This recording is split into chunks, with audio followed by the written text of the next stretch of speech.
Seperti mau KTP maju-maju. aja, KTP ya Iya. seperti KTP aja kasih apa agama. Sekarang contoh soal ini udah dikeluarin sama si Alvin Lim.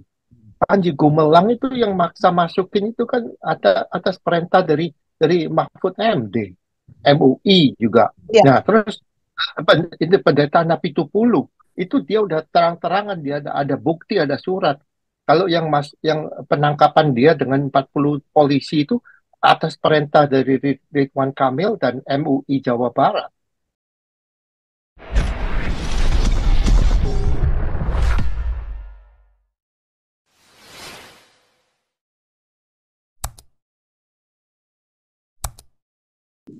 Ibu Dora Mm-mm. udah tahu ya.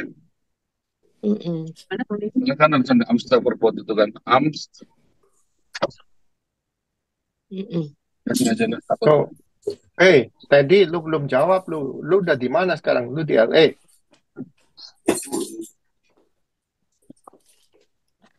Ini ya. Ya, tadi lu udah di LA. Di luar lo baru bisa dulu tadi. Sana ada CCTV-nya. Kasih ini. Kasih dia agak jauhan dia juga. Oke, ini ya. Oke, luar biasa. Pak Teddy mana Pak Teddy? Tadi saya jadikan kawas dulu ya. Shalom, shalom, selamat pagi. Selamat pagi Teddy, Pak Teddy. Ya, tadi ini gua masih ngamuk sama nih orang. Dia kan dari San Francisco, kalau ke LA kan lewat rumah gua. Lu janji mampir. Gimana sih lu? Repot, repot Tapi kalau pakai nama apa sih Pak Teddy ini? Kok nggak dicari nggak ada nih? saya Oh Minahasa, gaya pakai Hasan nama udah diganti nama Minahasa. nih. Ah, ini Pak ya, saya ah, coba korelasinya antara Iran, Israel sama apa ya, sama Indonesia gitu. Saya masalah prihatin Indonesia kan kemarin ada uh, di United Nation bagaimana Palestina itu tidak masuk ke PBB gitu. Semua negara-negara yang ada di Asia Pasifik yang di Pasifik itu tidak mendukung Palestina untuk masuk ke anggota PBB. Salah satu Papua Nugini. Sekarang masalah Indonesia, ya saya harapkan secara dini Papua itu merdeka. Ya, saya lagi condong ke Papua karena uh, masalah dinamika politik di Indonesia ke fokus ke Indonesia ya, bukan ke dunia apa yang terjadi antara Iran dengan Israel. Tapi bagaimana dampaknya perang yang terjadi Iran dan Israel berdampak pada Indonesia karena ya kita masuk ke dalam persoalan agama itu adalah ya sekarang di Indonesia kan gencarnya proses Islamisasi. Tapi kita bicara ilmu ya, bicara pengetahuan ya, bukan kita ini memprovokasi ke umat Islam di Indonesia agar berperang dengan umat Kristen atau umat lain sebagainya, bukan. Artinya dalam proses pencerahan politik gitu, secara global.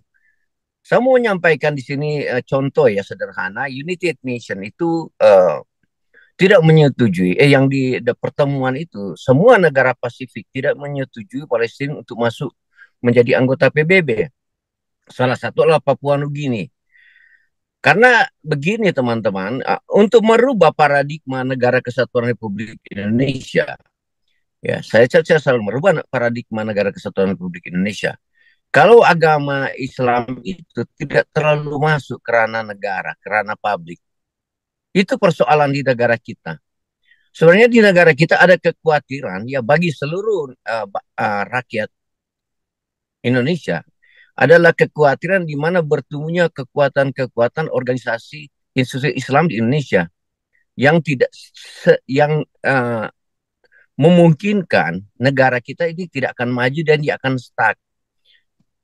Ya contoh saya katakan ya sekarang Pak Paul apa itu namanya terjadi terjadi masalah di negara kita adalah masalah Papua. Saya selalu proses ke Papua Nugini. Saya percaya bahwa Papua Nugini ini banyak lembaga-lembaga, institusi-institusi yang ada di sana telah bekerja sama dengan Israel. Tetapi di sini tidak di apa ya, tidak pernah diungkapkan oleh beberapa tokoh politik di Papua.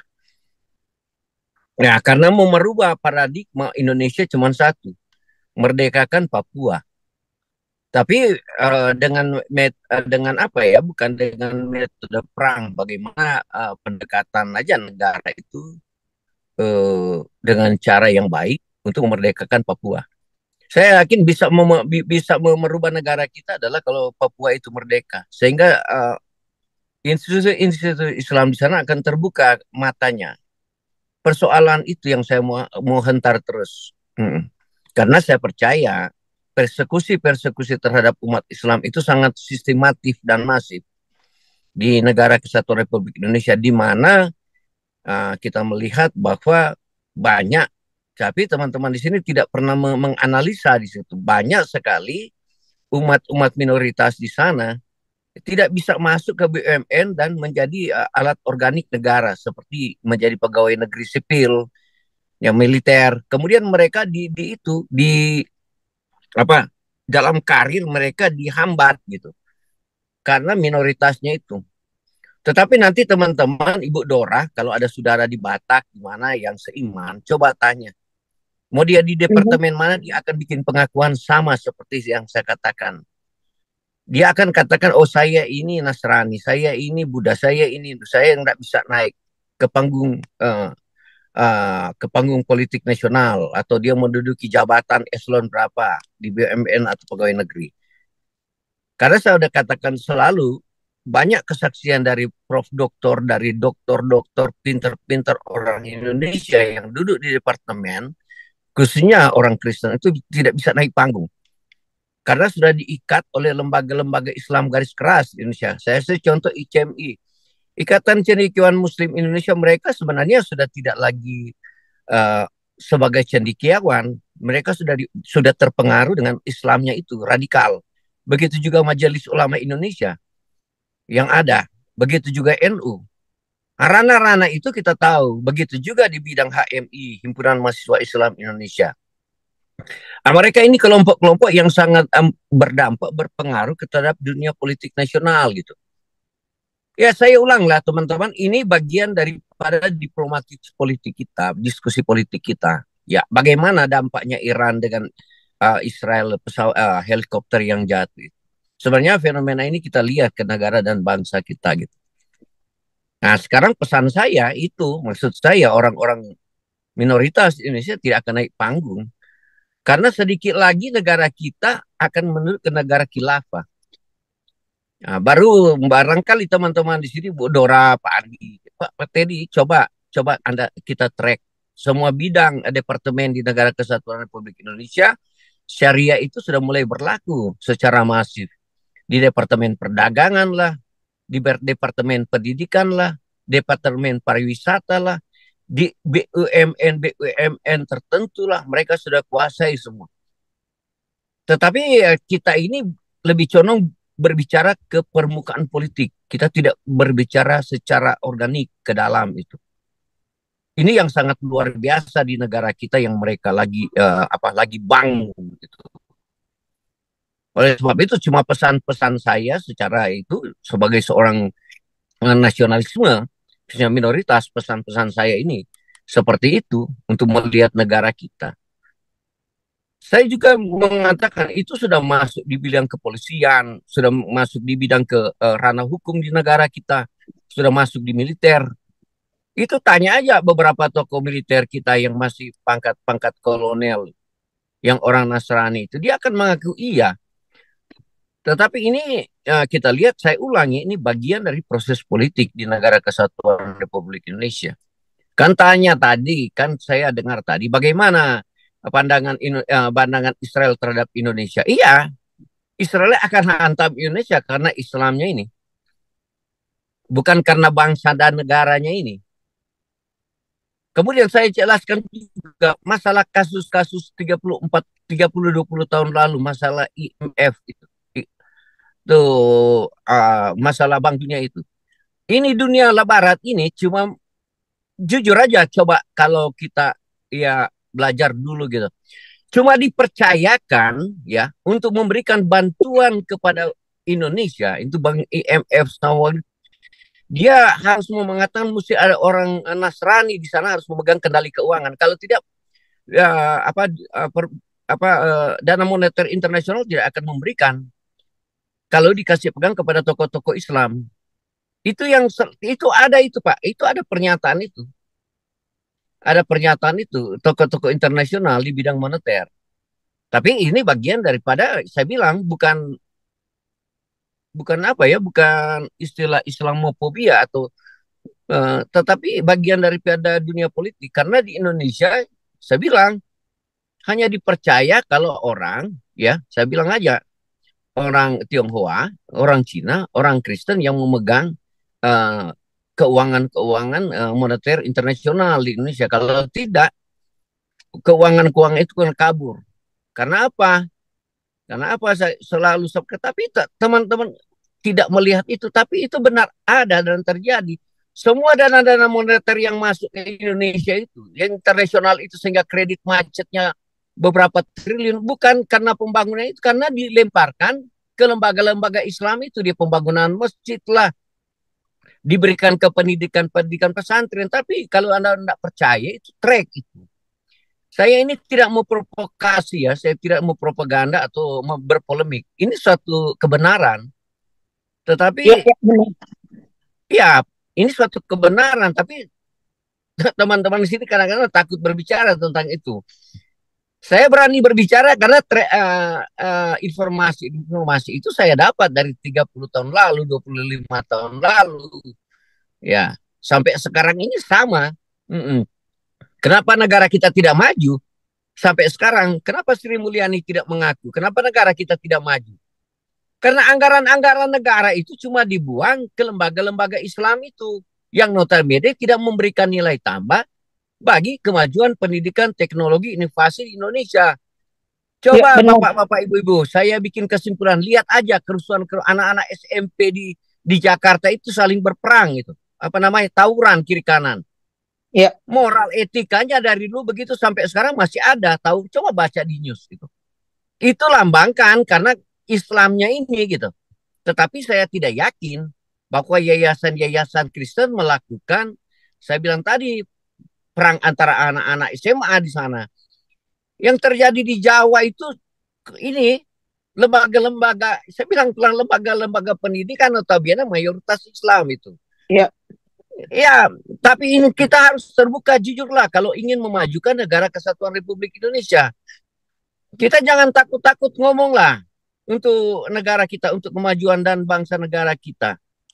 Jangan, saksi contoh tawuran kemarin itu masih berlaku. Tetapi ini dilakukan oleh sekolah-sekolah, saya bilang, notabene adalah mayoritas Islam. Pendidikan etika moral anak-anak masih SMA sudah rusak. Karena Islamnya ini yang terlembaga. Iya. Nah ini saya mau menyampaikan dampaknya perang Iran-Israel kenapa akan ke Indonesia. Karena ininya gitu. Pak Teddy. Ya Bu Dora. Ya bisa saya kasih pendapat mengenai di Papua. Saya kan ikut grup Youth Advent di Papua itu kan mereka buka untuk sekolah terus kesehatan masyarakat.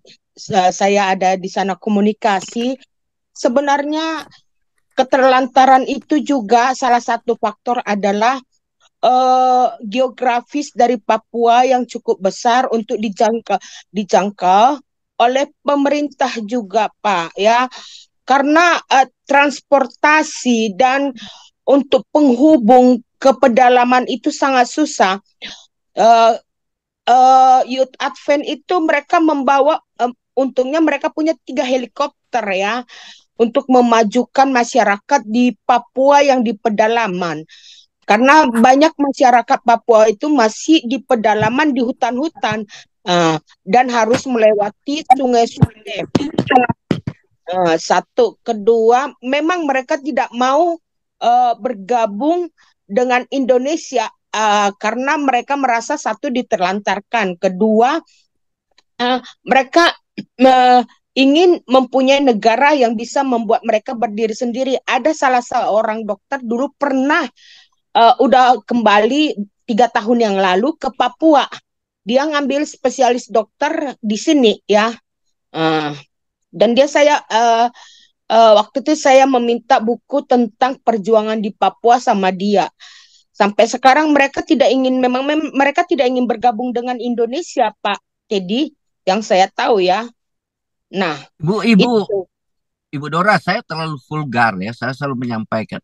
Memang di Papua itu bukan karena karena Islamnya ini yang sudah masuk ke ranah negara, sehingga metode pemikiran mereka itu, ya metode ini masa udah berapa puluh tahun mereka tidak ingin, ini karena Islamnya ini gitu. Tidak ingin memajukan Papua. Oleh sebab itu, penginjil-penginjil dari Inggris, dari Amerika, 40 tahun lalu sudah masuk ke Papua, ke pedalaman Papua. Nah, itu sudah lama. Tetapi benar-benar bukan dari penginjil ini yang memprovokasi supaya mereka jangan masuk. Karena rakyat itu Papua sudah merasakan sendiri bagaimana diskriminasi negara terhadap penduduk Papua. Tetapi sebenarnya bukan negara. Ini adalah institusi Islam ya, yang selalu beda dengan pemahaman kita sebagai orang Kristen. Adalah misi kita adalah membawa damai sejahtera, membawa sukacita di sana. Bagaimana menciptakan kesejahteraan, kemakmuran rakyat di sana. Tetapi orang Islam itu dalam terlembaga bukan itu yang mereka bawa. Bagaimana kekuasaan politik memaksakan mereka jadi Islam, menjadi radikal, ya. Bagaimana memusuh ini, memusuh itu, dan bagaimana mereka menguasai kekayaan alam di sana. Kemudian metode-metode mereka ya mengambil wanita termarginalkan, dikawinkan. Kemudian mereka mengambil anak-anak Papua, diislamkan di Jawa, baru balik ke bukan program bagaimana kemampuan mensejahterakan rakyat di sana, bagaimana meningkatkan kemampuan dalam bidang kesehatan di sana, dalam bidang pertanian. Bukan itu yang mereka bawa, itu yang jeleknya negara itu. Oleh sebab itu negara itu tidak membawa itu gitu. Negara di sana sudah membawa bagaimana Islamisasi, bukan membawa kesehatan, bukan membawa peningkatan pertanian, bukan membawa peningkatan pendidikan tinggi. Coba misi di sana, orang-orang kita di sana. Pertama, mereka bagaimana cara hidup sehat, bagaimana bertani yang baik, bagaimana mempertahankan kehidupan alam ada di sana, bagaimana meningkatkan kesehatan, pendidikan, semua. Tetapi Islam ini tidak. Misinya, otaknya di kepala lain, Bu Dora. Itu yang saya mau negur kepada negara. Saya cinta kepada negara, tapi misinya itu.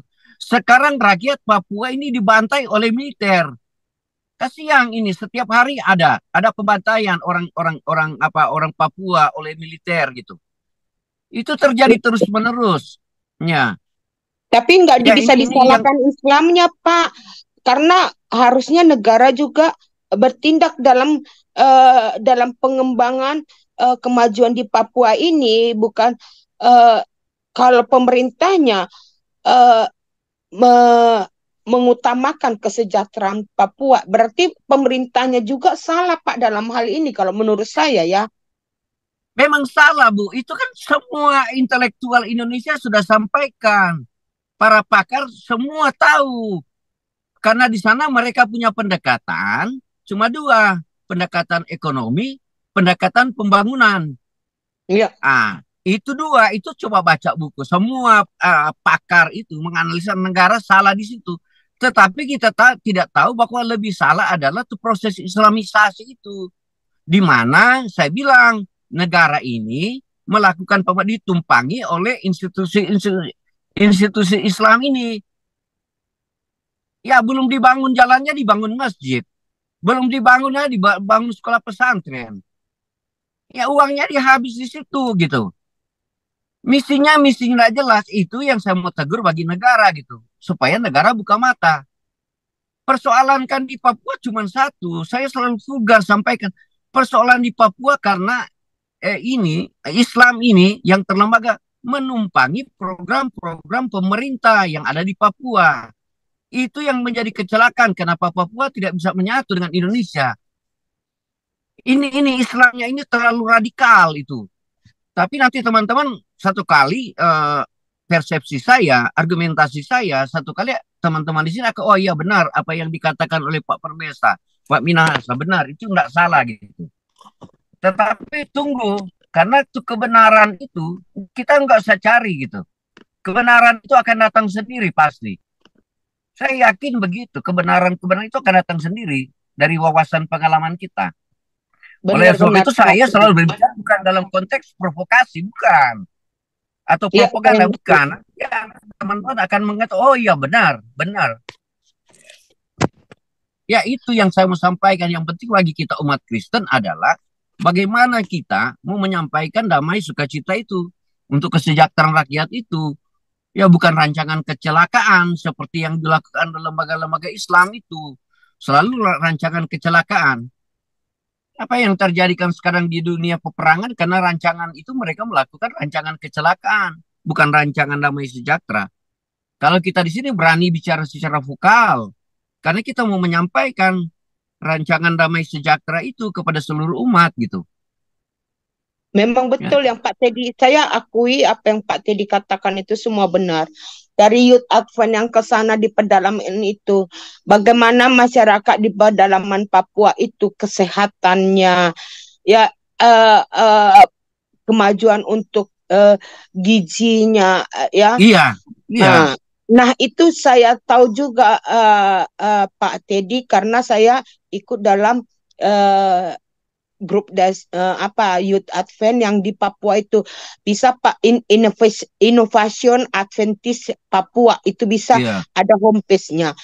Jadi saya lihat bagaimana rakyat itu ya kadang-kadang saya nggak ngerti Pak Jokowi. Saya tidak mau mengecilkan, merendahkan Pak Jokowi. Pak Jokowi setiap presiden bagi saya ya, prinsip saya punya kriteria positif dan negatif dalam masa jabatan mereka ya. Nah, begitu juga Pak Jokowi. Yang kemarin Pak Jokowi membangun rumah sakit di Papua, membangun proyek apa itu kalau nggak salah power station atau tenaga apa ya. Kenapa sih itu kan nggak sangat-sangat dibutuhkan masyarakat Papua. Yang dibutuhkan masyarakat Papua karena sudah sangat terpencil dan pedalaman sekali. Kesehatannya, gizinya, ya itu yang harusnya pemerintah yang harus modali, jangan bangun ini, bangun itu, tapi masyarakatnya masih ini primitif gitu loh Pak. Membaca aja mereka di sana itu dari Innovation Adventist itu mereka membaca aja, menulis di depan pantai atau di depan sungai untuk sekolah yang di pedalaman. Ya. Nah, yang begitu maksud saya, kenapa presiden harus bangun teknologi-teknologi maju yang belum bisa siap oleh masyarakat Papua menerimanya? Itu yang nggak saya terima dari Pak Jokowi ya. Memang Pak Jokowi punya banyak fungsi yang baik di dalam menurut pandangan saya ya, beda dengan yang lain di dalam masa pemerintahannya. Tapi untuk Papua saya tidak merasa respect dengan Pak Jokowi. Pertama dia membangun rumah sakit yang sebesar di Papua, lalu power station ya. Itu mereka kan bukan butuhkan, mereka butuhkan sekarang gizi pangan dan gizi masyarakat itu sendiri gitu. Ya saya kembali bicara ke dunia internasional ya. Di dunia internasional sekarang mereka tidak cabut masalah Islamofobia itu. Islamofobia itu mempertahankan di dunia internasional masih ada. Itu yang terjadi di dampak secara global ya. Secara global ini Islamofobia, ketakutan ya orang terhadap Islam. Itu memang ada terus. Terjadi peperang, terjadi suatu konflik yang kita dengar ini karena Islamofobianya itu antara Iran, Israel dengan Iran dengan negara-negara Amerika dengan negara-negara Arab seperti itu. Itu dampak terjadi di negara kesatuan Republik Indonesia karena Islamofobia ini. Kemudian benar, Pak Jokowi itu benar, dia lakukan apa aja benar. Tapi ini, Ya, saya sudah bilang, yang benalu ini, yang cancer-cancernya Islam ini yang menumpangi. Saya bilang, program proses GBHE negara. Ini yang menjadi kecelakaan, tetapi tidak kelihatan. Ini yang saya selalu sampaikan kepada seluruh rakyat Indonesia. Sebenarnya program pemerintah itu sangat baik dan baik gitu. Cuma jeleknya ini pemerintah ini sudah tidak mampu, saya bilang, si benalu ini menumpangi program-program negara, lembaga-lembaga Islam ini. Ya itu yang jadi kecelakaan bagi negara. Tetapi ini mereka tidak melihat ya secara akademis itu apa yang terjadi gitu. Ya, ini konflik yang saya katakan selalu itu ini benar tidak salah gitu.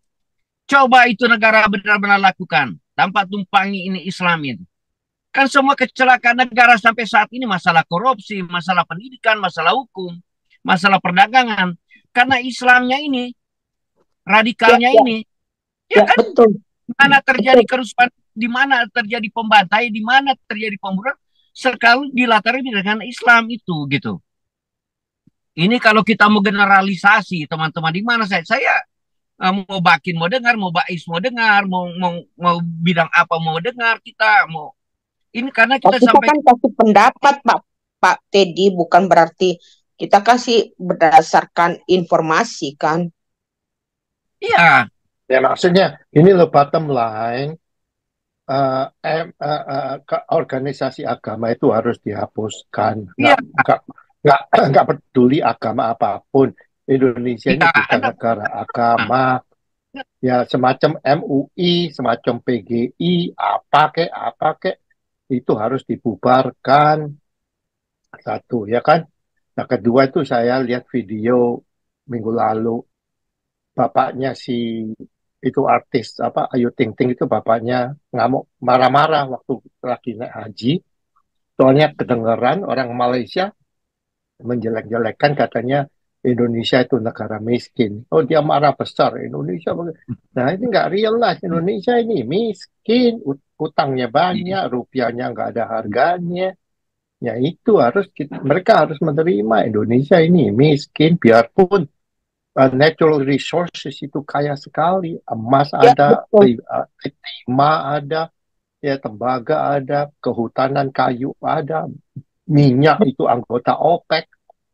Tapi Ya betul kemana itu Pandi. duit semua itu kemana duit rakyat masih susah. Ya Ya betul itu Pandi. itu realitas hidup harus Ya. harus disadari. Jangan sombong-sombong. Indonesia ini kaya, Indonesia hebat. Katanya dalam waktu nanti kalau Indonesia emas ini tahun 2045 Indonesia harus perangkat keempat di dunia. Ya, Ya mana bisa Indonesia bakalan naik ke perangkat 4 di dunia. Secara ekonomi udah nggak mungkin.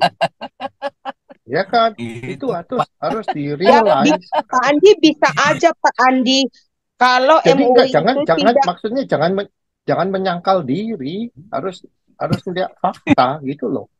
Iya, Ya kalau kan? MUI tidak istilahnya di Indonesia itu faktor religion itu dihilangkan daripada parlemen dan pemerintahan.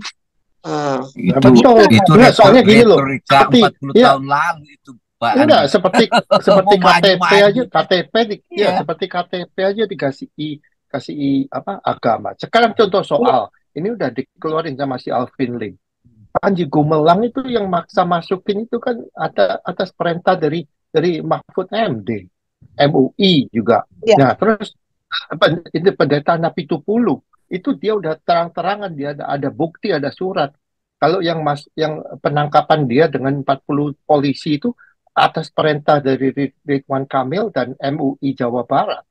Nah itu nggak boleh disangkal. Jadi MUI apa PGI juga yang Kristen ini juga semua harus dibubarkan. Well, anyway, sini Bu Dora tunggu sebentar, ini ada Tasya lagi reset. Tasya silakan. Tasya boleh. Ya.